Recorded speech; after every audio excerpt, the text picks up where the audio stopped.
এই মুহূর্তে গোসল করলাম আমরা পদ্মা সেতুতে।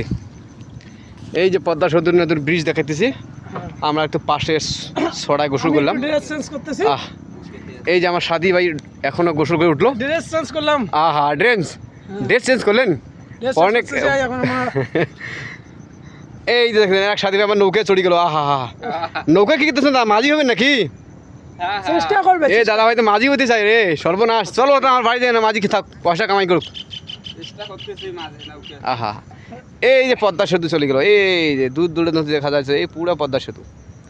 এই ব্রিজটা আমরা এতদিন পর্যন্ত বইয়ে পড়ছি, ছোটবেলায় পড়ছিলাম বইয়েতে, বাংলাদেশের পদ্মা নদীর আর ওই জিনিসটাকে সেতু আছে। ওই জিনিসটাকে ওই পিলারের সামনে যে দুটো ইয়ে আছে, এটা সম্ভবত একটা পিলার বানানো হচ্ছিল, ওই পিলারটাকে ওখানে হয়নি, অন্য জায়গায় সারাইছে, আর তুলতে পারিনি।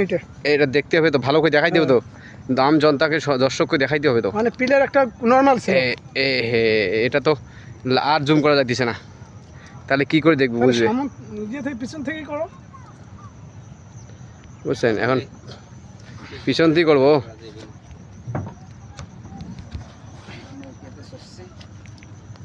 পিছন তো হইতেছে না রে দাদা।